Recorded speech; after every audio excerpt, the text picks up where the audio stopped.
plutôt sur un aspect pratico-pratique de l'équilibre, de l'onctuosité, de la fraîcheur des vins, en axant mes propos plutôt sur les parties vin blanc et vin rosé, qui sont quand même nos fers de lance dans la région Val-de-Loire. Et je vais prendre un petit peu un contre-pied de toutes les expositions qui ont été faites en amont. Je vais plutôt parler de la fraîcheur. Quand je parle de la fraîcheur, c'est plutôt un petit peu plus de l'acidité des vins. Comment peut-on jouer avec elle pour rééquilibrer cette notion d'onctuosité dans les vins. Comme l'a dit deux des intervenants, à savoir M. Jandel et Ronan Simoneau, le vin n'est pas un aliment en tant que tel. On a besoin du vin pour le plaisir, qu'on soit amateur, qu'on soit hénophile ou professionnel. La notion de plaisir est quand même primordiale dans la recherche d'équilibre qu'on va donner dans les vins. Donc, je vous ai mis une petite définition. C'est une définition parmi tant d'autres, juste proportion entre des éléments opposés, entre des forces antagonistes, d'où résulte un état de stabilité et d'harmonie. Cette notion d'équilibre, moi je la positionne comme le rôle du vinificateur. Le vinificateur, quand il travaille ses vins ou ses jus de raisin en premier abord, toujours avoir à l'esprit cette notion-là d'équilibre. Donc, il recherche cet équilibre aussi bien à la vigne, donc par les états de maturité du raisin. Donc, on va chercher la maturité la plus optimum possible. Pas toujours facile sous nos latitudes, mais on y arrive quand même. Et pendant la phase de transformation et pendant la phase d'élevage, jusqu'à la mise en bouteille. La notion d'équilibre, elle se règle jusqu'à, je dirais, les quelques jours avant le travail de mise en bouteille ou de préparation des vins pour le conditionnement. Donc, on l'a bien vu avec tous les exposés précédents, les saveurs sucrées, les saveurs plutôt agréables, on les a dans différents composants, et les saveurs agressives, un peu moins agréables. Donc, tout est une question de proportion et d'équilibre au niveau de nos vins. Alors, j'ai fait un petit résumé, mais on a longuement parlé sur les interventions précédentes. Donc, qu'est-ce qui vient jouer au niveau acidité ou fraîcheur? J'aime bien utiliser le mot fraîcheur. Je trouve que c'est une connotation un peu plus sympathique d'utiliser le mot fraîcheur que l'acidité. Voilà. Donc, moi, j'utilise beaucoup dans mon vocabulaire de tous les jours au niveau de boulot la fraîcheur plutôt que l'acidité. Donc, les acides, on le sait tous, les acides viennent du raisin, viennent dans le vin. Il y a une notion aussi, l'acidité, c'est la salinité. Les composés, les cations anions qui participent à la salinité, à la minéralité des vins, participent à cette notion acidulée. Et puis le gaz, donc le gaz carbonique, qui est un facteur important et qui permet parfois de rééquilibrer un petit peu cette notion de fraîcheur. La sucrosité et l'onctuosité, on l'a vu longuement avec toutes les interventions. Donc, le sucre résiduel dans nos vins rosés demi-secs, Cabernet d'Anjou, rosé d'Anjou. Alors, l'alcool, là, moi, j'avais mis l'alcool en préparant mon exposé. Donc, on vient de voir que l'alcool n'est pas forcément un côté sucrant. Bon, les polysaccharides, on l'a vu longuement. Et puis, le bois, là, on vient de le voir, que le bois a un effet sucrosant au niveau gustatif. Et en parallèle de ça, on a les saveurs d'astringence, tout ce qui est polyphénol. Donc, le vinificateur, pour ça, il a des outils pour pouvoir travailler, des outils aussi bien vitivinicoles, donc au niveau de la vigne d'abord, donc régler, avoir une plante qui fonctionne parfaitement bien. Le clé de voûte, elle est quand même là. On travaille avec du raisin. Donc, si on a un raisin qui est sain, bien évidemment, mais qui a une bonne composition, l'équilibre, il sera déjà presque là, ou parfois là, selon les millésimes. On a aussi l'aspect vitivinicole. Donc, toutes les technologies que l'on a là présentes avec nous, donc les effets sur le pressurage, les effets sur la technique énologique des macérations, des filtrations des bourgs, voilà, donc tout plein de techniques qui permettent de rééquilibrer, de retravailler cette notion de sucrosité. La gestion du pressurage est très importante, enfin moi je considère très importante, alors non pas uniquement que pour les vins de base, ça on le sait tous, mais aussi pour les vins autres, les vins non effervescents, les vins tranquilles. Je pense que on n'a pas suffisamment enfin, je trouve qu'on a dans notre région, on n'a pas suffisamment de connaissances sur les réglages de pressurage en fonction de la maturité, en fonction de l'état de la vendange. Et je pense qu'il y a un travail de fond à faire sur le pressurage. Donc ça, c'est mon avis totalement personnel. Alors, pour revenir sur les éléments et les forces qui entrent en jeu, donc là, je vous ai mis également un graphique représentant un petit peu les sensations gustatives, les évolutions des vins vers l'octosité, l'acidité, les tanins pour les rouges, même si mon repos est plutôt blanc et rosé. Donc, c'est toute la partie, je dirais, vocabulaire que l'on retrouve, avec comme leitmotiv et comme objectif majeur, c'est d'aller chercher le centre, donc rechercher l'équilibre.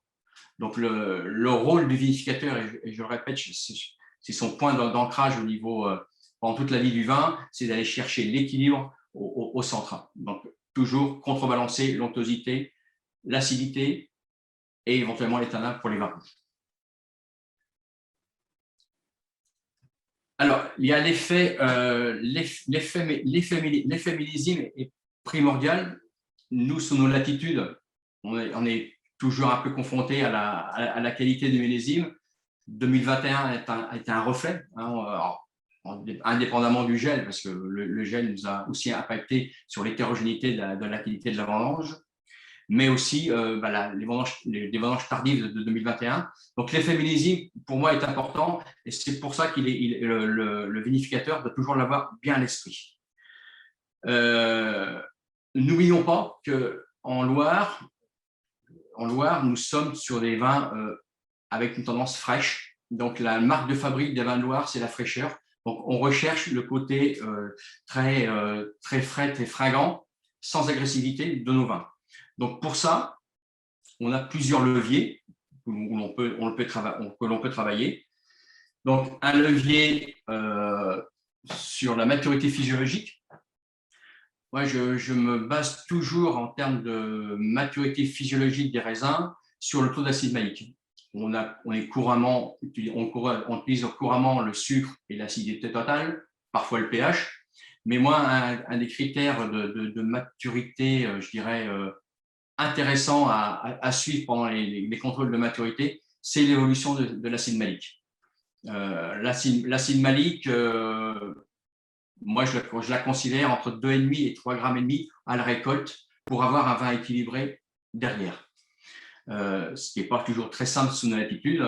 Je reviens sur le millésime 2021. On a été plutôt sur des taux de malique frisant les 4,5, 5, voire au-delà dans certaines situations. Donc, ce taux de malique, il faut le régler.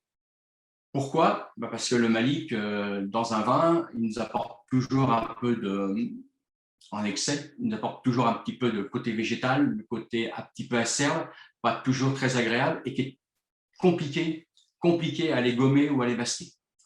Donc, il faut le travailler bien en amont. Alors, en amont, évidemment, à la vigne, si la méthode nous permet, mais aussi en vinification. Et pour ça, on a quand même des outils assez percutants aujourd'hui pour régler ce taux d'acide malique dans nos vins.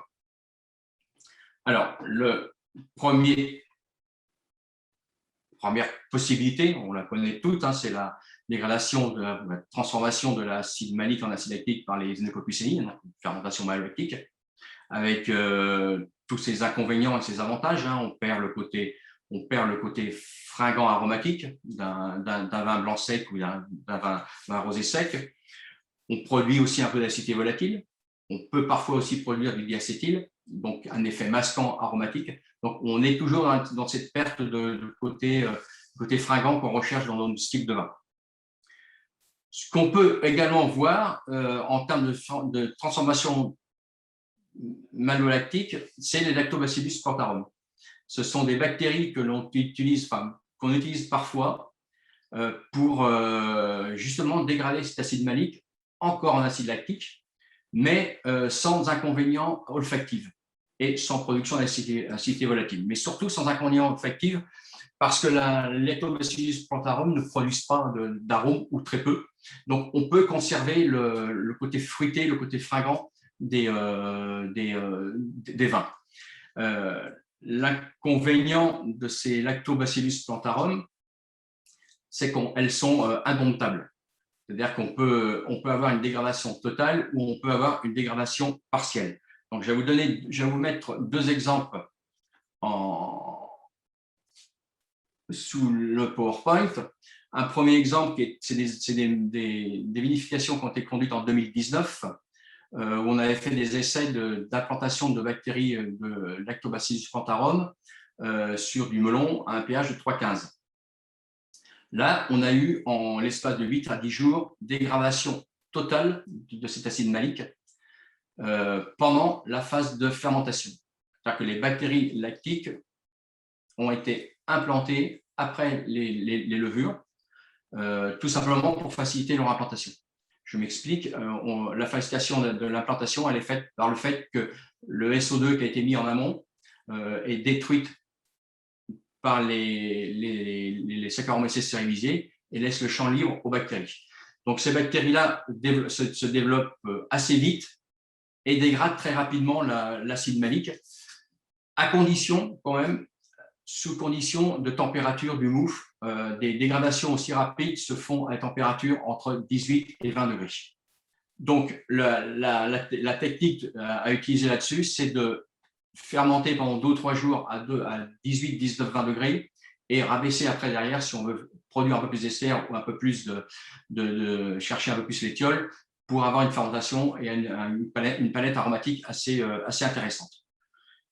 Sur le deuxième exemple que je vais vous mettre, on est sur un chenin, donc là sur un vin de base. Vous voyez que le taux de malique il est relativement conséquent, on est à 7,3 g, donc sur des vins de base, peu riches en alcool. Et là, les bactéries ont eu un petit peu plus de mal à dégrader. On a perdu aux alentours de 3 g, 4 g d'acide malique. Bon, ceci dit, ce n'est pas très grave. L'objectif, il n'est pas forcément de tomber à zéro. L'objectif, il est de diminuer ces sensations acidulées, acerbes, un peu végétales que procure l'acide malique, ce côté pomme verte, pour pouvoir arriver à des taux beaucoup plus intéressants, plus activants. Donc, on est toujours dans cette notion d'équilibre. Donc voilà, donc je pense que les Lactobacillus plantarum sont un bon levier avec des notions un petit peu plus aléatoires en termes de dégradation. Alors moi, je les utilise souvent après en couplage d'assemblage. Je fais faire certaines cuvées en Lactobacillus et que je réassemble derrière après au moment des élevages. Autre possibilité de transformation, non plus bactérienne, mais cette fois-ci levurienne, avec des Schizosaccharomyces sp, qui sont des levures qui sont particulièrement, qui dégradent non pas en acide lactique, l'acide malique, mais qui se dégradent en alcool, avec un faible rendement d'alcool, donc on n'a pas augmenté nos taux d'alcool de façon très exponentielle là-dessus. Mais l'inconvénient des Schizosaccharomyces, c'est qu'elles ont des conditions de fermentation un peu compliquées. Elles ne supportent quasiment pas l'alcool, donc il faut les implanter avant les fermentations alcooliques et dans des conditions de température comme les Lactobacillus de 19-20 degrés. Donc, un peu plus délicate à gérer, un peu plus délicate à travailler et surtout, on a rarement des dégradations d'acide malique totalement complètes. Donc, voilà au niveau des outils pour baisser le taux de malique de façon biologique. Bien évidemment, on a la désacidification chimique, donc là c'est un peu que des rappels. Je vais faire un tout petit focus sur le point numéro 3, qui est la désacidification en technique de sel double, qui est une technique qui est relativement ancienne, avec une cinquantaine d'années environ, qui permet de diminuer à taux identique le tartrique et le malique en le liant avec deux atomes de calcium, donc en formant un tartromalate de calcium. Cette technique est utilisable uniquement sur vin. L'inconvénient majeur, c'est qu'il y a une perte de vin, une perte aromatique forcément, parce qu'on travaille un petit volume, mais on le fait aromatiquement. le côté aromatique est détruit. Et puis, on a surtout une filtration du résidu qui est compliquée à mettre en œuvre. Donc, c'est une technique qui fonctionne bien, mais qui est compliquée et qui a un inconvénient d'une perte de vin assez non négligeable. Et puis, le troisième levier qui est, je dirais, le levier ultime au niveau du vin, c'est la gestion du gaz carbonique au moment de la mise en bouteille. Donc, le réglage du taux de CO2 permet de rééquilibrer si des fois le vin est un petit peu trop acidulé. Ou on peut le réajuster dans le sens inverse, on peut radditionner si des fois l'équilibre il est un peu trop sur la sucrosité. Voilà. Donc le gaz carbonique se gère lui au dernier moment, vraiment à la fin, la veille ou l'avant-veille, ou même voire le jour même de la mise en bouteille. Alors, on peut aussi intervenir sur les sensations amères, végétales et tanniques en limitant forcément la trituration de la vendange. Tout à l'heure, j'ai insisté un petit peu plus sur la partie pressurage. Donc, pour moi, un levier assez important de bien gestion de ces cycles de pressurage au niveau de la vendange en fonction de celle-ci. Les séparations de jus de presse aussi sont des choses qui sont importantes, mais c'est des choses qui sont pratiquées. Alors, le chauffage de la vendange, le chauffage des mous en MPC ou en flash détente. On peut travailler aussi en hyperoxygénation sur ces mous qui sont pressés qui sont séparés pour pouvoir les travailler indépendamment. Bon, tous les traitements qui existent de produits énologiques, que ce soit la PVPP, des protéines végétales, de pois ou de patatine, des extraits de protéines de levure, les EPL. Donc, qui sont des outils qui permettent de régler ces notions d'amertume, de végétal, voire tannique. Et les collages qui se font toujours plutôt sur mou que sur vin. Il vaut mieux faire du préventif que faire du curatif. Et puis, dernier point, la macro et la micro-oxygénation des mous, des vins. Donc, on peut aussi, qui est couramment utilisé sur les vins rouges, mais qu'on peut également utiliser sur les vins blancs, voire sur les vins rosés, avec beaucoup plus de précautions, beaucoup plus de parcimonie. Mais voilà, c'est des techniques qui existent, qui nous permettent de régler ces petites imperfections gustatives. Donc, les derniers levés qu'on a déjà longuement vus, l'enrichissement en substances un peu plus onctueuses, donc la stabulation à froid des bombes, c'est des techniques qui permettent d'acquérir un petit peu de gras, les stabulations préparatoires à froid du raisin, macération pelliculaire des vins blancs. La vinification des morceaux de bois, on l'a vu tout à l'heure longuement, donc l'intérêt d'apporter un peu de sucrosité, le bâtonnage aussi, bien évidemment, et la finale, comme je l'ai dit tout à l'heure, le CO2.